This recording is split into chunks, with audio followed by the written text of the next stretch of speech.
ねえねえお姉ちゃん、この UAV、なんだかあの酒版バスピスに似てない？まあ確かに似てなくもないか？ほらほら、頭の部分とか似てない？なんだかずんぐりむっくりしてる感じが可愛いよね。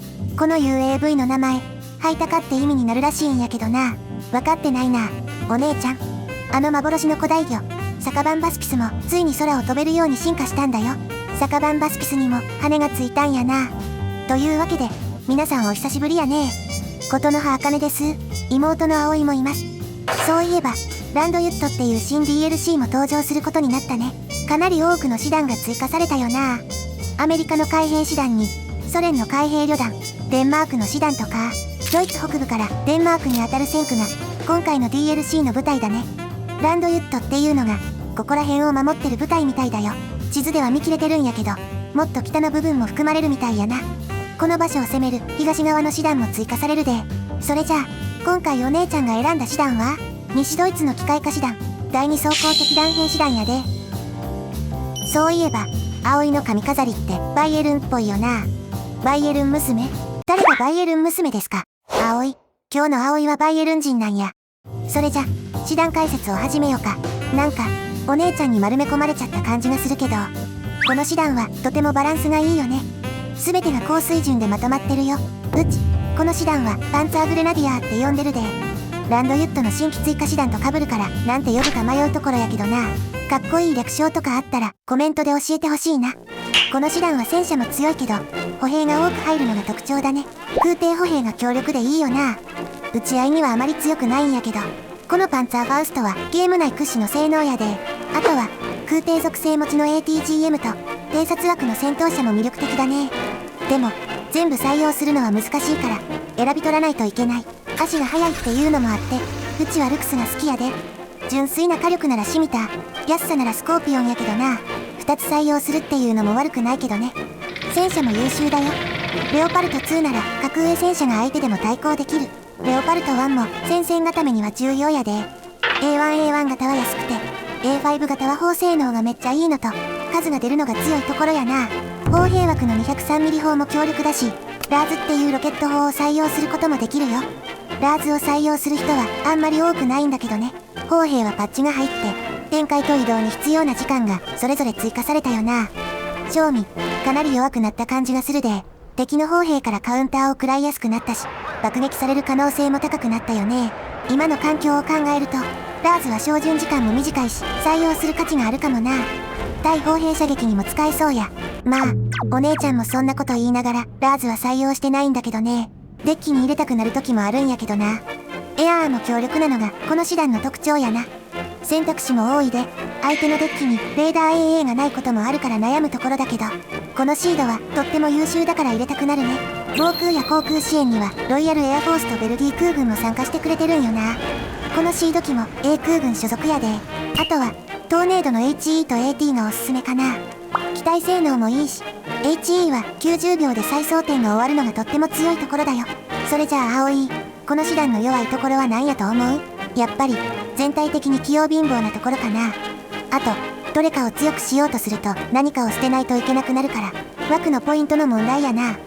採用したいユニットはたくさんあるんやけど、全部を入れるのは難しいで。特段打ち合いに強い歩兵がいるわけじゃないし、強い戦車もたくさん出るわけじゃない。バランスの良さがこの師団の強みになってくると思うよ。うちらのデッキはこんな感じやで。いろいろ試したりしてたんやけど、今の形に落ち着いたな。最近は補給3枠にしてるんだよね。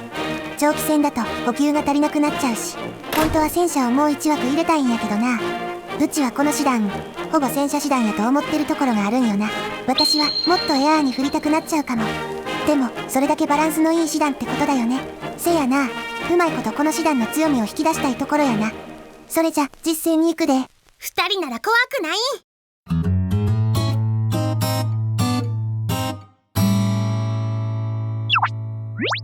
孤島の葉、おー、ノー。始まったな。マップはクリフってところや。今回は視聴者の方を呼んでみたで。この方はとっても強いプレイヤーでね。私たちも負けちゃったことが結構あるよね。せやな、いつも着実で的確な手を打ってくる印象があるで。今回相手が選んだ師団はランドユットで追加された94やな。ヘリボーンが印象的な師団だね。空挺属性持ちの歩兵はないんだけど、機動力はかなり高い師団だよ。ハインドがないのが94の明確な弱点なんやけど、ヘリボーンで選べるロケットヘリがあるし、そこまで弱点は気にならないかもしれんな。94の T64 はコスパがいいし、強力な対戦車砲もあるから注意しないといけないね。歩兵戦にも強いから要注意だよ。それじゃあ葵、作戦計画に移ろか。クリフはだいぶ広いマップだよね。大きな湖があって、左手には平原と、右手には市街地が広がってるよ。平原側の拠点は双方ともに離れとるし、守備隊を置いておけば大丈夫なはずや。市街地側に注力するで、市街地側を無視するわけにはいかないもんね。ってなると、湖畔のビル群とここの森と市街地は重要になるね。湖畔のビル群を相手に取られると、手前のインディアの防備も薄くなるからな。左翼の市街地も重要やな。この2つのポイントは密接に関係してるで、つまり、お姉ちゃんと私みたいな関係ってことだよね。まあ、この2つのポイントが重要ってことやな。可能なら右翼のフォックストロットも抑えに行きたいな。クリフは市街地が多いし、歩兵戦のミクロが重要になってくるね。重要地点を確保したら防衛にも注力していくよ。これが初期配置やで。ルクスを両翼に、中央は歩兵、主力の戦車で左翼から突破する手はずや。火力支援目的で20ミリを配置したのと、エアー対策でアイホークも採用したよ。FD 持ちの偵察歩兵と ATGM も活かしていかないとね。作戦は至ってシンプルや。勝利がうちらを待っているんや。ボアベルツ、マルシュ、ロス、よし、先方の部隊は目標地点にたどり着いたな。相手も初動のヘリボーンは採用してこなかったみたいやな。偵察ヘリで分かった情報から考えても、ここから突っ込んでくるようには見えないね。今のうちに、対空砲とか歩兵部隊の輸送を完了させた方が良さそうや。早めに陣地も固めたいよね。ちょうど入った260ポイントもどう使おうか迷うな。葵、そんなこと言ってたらシード機が飛んできたで。まずは AA のレーダーをオフにして、温存してたポイントでトーネードを出して迎撃するよ。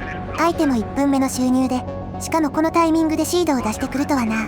意表をつかれちゃったよね。ちょっとでも反応が遅れたらまずかったな。シード機は落とせなかったけど、一発は命中したね。主力の戦車も到着したし、積極的に攻撃したいところだけど。敵のクラスターや、すぐにスモークを焚いて分散させるで、アイホークのレーダーをオフにしてたから動かして。それと戦闘機も迎撃に向かわせないと。操作が間に合わない。でも葵、戦車隊は無事やったで。結構危なかったな。よかった。これで次につなげられる。今こそ反転攻勢の時だよ。まだ敵の攻勢も受け取らんし、反転攻勢とか反撃っていうのは早い気がするけどな。戦車隊が交戦を始めたけど、ちょっと分が悪いね。敵の戦車と BMP-1 がめっちゃ位置におるよな。4両同時に足並みを揃えて攻撃できてたらよかったんだけど、失敗しちゃったね。これは一旦下げて立て直した方がええな。補給車を読んでレオ1の修理を急ぐで、スモーク展開。一度安全な位置まで。しまった。レオ1が1両、BMP-1 の ATGM でやられちゃったな。隣の戦車がスモーク焚いたから大丈夫やと思ったんやけど、レオ1を失ったのは痛かったな。このタイミングで相手のシードがまた飛んできたね。アイホークが一発当ててくれたんやけど、トーネードのミサイルが切れてたな。中央左翼に相手の CV も入ってきたね。あれを排除するのは難しそうだな。ちょっと早めやけど、203ミリ砲を読んだで。迫撃砲ともセットで運用したいところや。迫撃砲も今回の砲兵リワークでかなり強くなったよね。せやな。しかもドイツの迫撃砲は自走化されてるのが強みや。普通の迫撃砲とちゃうくて、砲撃にも耐性があるしな。今の環境は、牽引式の105ミリ砲とかも強くなったよね。安いし、数も出るし、牽引式の方を採用して数で圧倒するか、自走砲を採用して質で優位を取るかやな。もちろん、混合型にしてもええから迷うよな。でも、お姉ちゃんは、今でも大口径砲を信じてやまないんだよね。葵、よくわかっとるな。203ミリ砲のあの火力に勝るものはないで。葵、最左翼のあれ、見間違いじゃないよな。お姉ちゃん、間違いなく敵の構成部隊だね。お姉ちゃんがご乱心に。でも守備隊を置いておけば大丈夫って誰かさんも言ってたし、予想外だったよね。その言い方、なんかムカつくな。せやけど、こりゃ完全な奇襲よな。冗談だってば、私も敵主力は中央に来ると思ってたから。思いっきり敵を待ち構える気でいたよ。最左翼に増援を送りたいところなんやけど、中央から引き抜くわけにもいかんしな。砲兵を揃えたのはミスやったかもしれん。無理に増援を送ろうとすると撃破の危険性が高まるし、中央での優位を生かして戦うのが良さそう。相手の攻撃機が突っ込んできたな。アイホークで撃ち落とすで。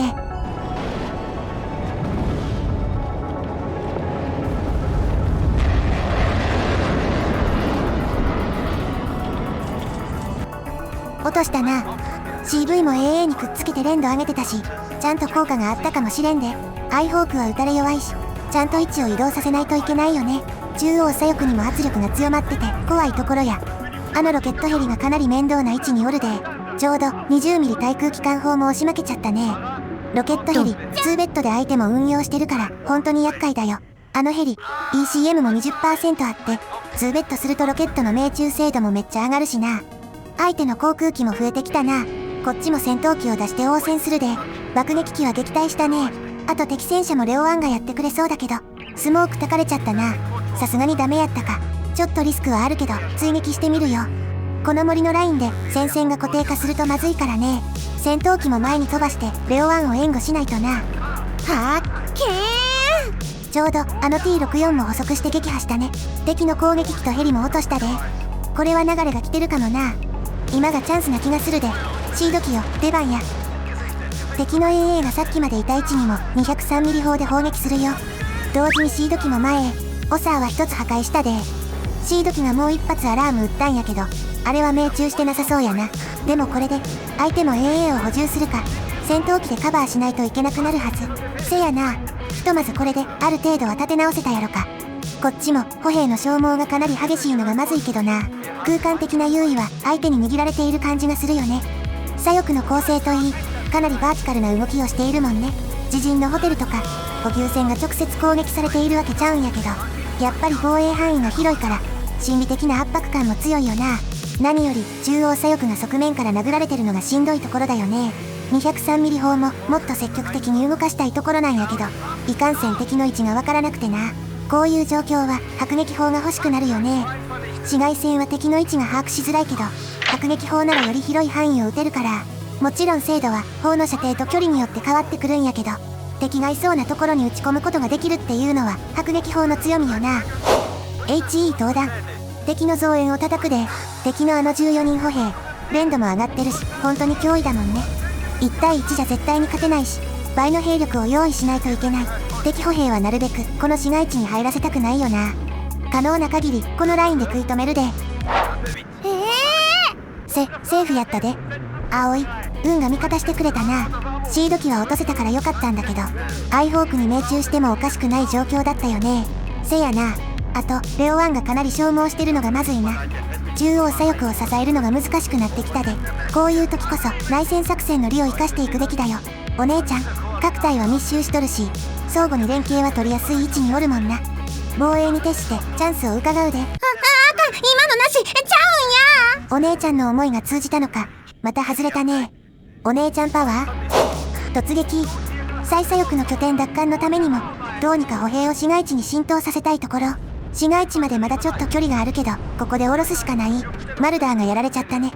でも臆せず突っ込むよ。相手のロケット攻撃機も飛んできたで。3機目だからあれが最後やな。こっちも HE で爆撃して突破口を開くで。敵機撃墜。このまま最左翼の制空権も握り続けたいね。地上部隊も一気に畳みかけるよ。敵のロケットヘリは戦闘機で落とすで。AA がまだ追いついてないからな。相手の戦闘機も出てきたね。トーネードは被弾しちゃったし、 F16 はミサイルが切れて戦えない状況だけど、でもアイホークが MiG29 をやってくれたな。よかった。ひとまずなんとかなったね。せやけど相手も中央左翼で本格的に攻勢に出てきたな。このままじゃ中央が分断されてまう。お姉ちゃん、ここは AT 機を飛ばして敵の機構戦力を食い止めるのが良さそう。航空優勢を生かせる今がチャンスだよ。任せて。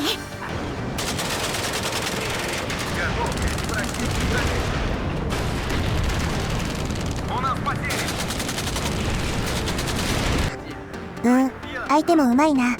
敵戦車が隠れちゃってて見えないね。 AT ミサイルは HE とかクラスターちゃうし、当てずっぽで撃てるわけでもないしな。叩ける敵から叩いた方がいいね。トーネードの HE で爆撃しようか。 CV 戦車は見えたり見えなくなったりするから狙えないな。葵、敵の戦闘機っぽいのがめっちゃ出てきたで。AT 機は撤収させんとな。トーネードの HE がやられちゃったね。相手も残りのミグ29を全部出してくるとは。よし、ここまで引きつければ敵のシード機も怖くない？アイホーク、頼むで。このタイミングでこっちも戦闘機をたくさん出せれば完璧なんだけど。ほとんど修理中だな。葵、もしかしたら相手もうちらが戦闘機を出せないタイミングって分かってたかもしれんで。もし本当にそうだとしたらなかなかだよね。ここまで用意周到な相手だと生半可な手は通用しなさそうだ。再左翼の拠点は奪還したな。あとはこの部隊をどこに使うかやけど、このまま相手側の拠点に突っ込んだ方がええかもしれん。ちょっと大胆だなって一瞬思っちゃったけど、左翼の防衛は追いついてなさそうだもんね。せや、相手の意表をつける可能性も高いはずや。何より中央に圧力が。お姉ちゃん、ゲパルトがどこから撃たれたか分かった？多分対戦車砲だと思うけど、いや、うちも詳細な位置は分からんかったな。アルファイのルートに対戦車砲っぽいのがいるのは厄介だな。でもこのチャンスを逃すわけにはいかないよ。あかん、うちのレオ2が。これは痛いな。敵の戦車を抑えるためにレオ2を出したから、レオ2をもう1両出すしかないよな。中央の湖に追い詰められて分断されるっていうのがいよいよ現実味を増してきたで。湖の右ルートから迂回するっていう手もあるけど、もうこれ実質分断されてるっていうか、増援路が遮断されてるよね。いや、葵、案ずることはないで。湖の端ルートを使えば最短ルートやし、敵に妨害されることもないやろ。それ、なんか色々とまずい気がするんだけど、あとは再左翼の攻勢を何としてでも成功させたいな。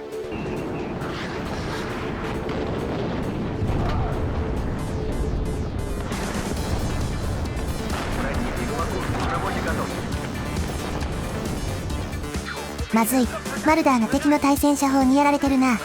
こっちも AT 機を飛ばして T64 はやったんやけど、ゲームのシステム的な話になっちゃうけど、自動で最短距離を選択するせいでルート取りミスっちゃってるね。左のルートを通ってアルファに向かってる CV は問題なさそうや。増援ももうちょっと左に寄せて送った方がええな。ついに相手の CV も中央に来たね。カール・グスタフで撃破を狙うよ。でもミラン2がやってくれたで。この状況で敵戦車 CV を倒せたのは大戦果や。敵の T64 発見、一騎打ちだよ。レオ2が先にもらっちゃったけど反撃や。レオ2がなんか一撃で倒しちゃったね。クリティカルヒットかな。せやな、ここまで敵の戦車が来てるとは思ってなかったから正味驚いたで。でも再左翼のアルファ拠点にも無事 CV が入ったし、これでプラス3ポイントだよ。こっちも相手も戦力の損耗が激しいよな。一つ一つのユニットの動きが重要になってくる。再左翼は可能な限り徹底的に固めたいね。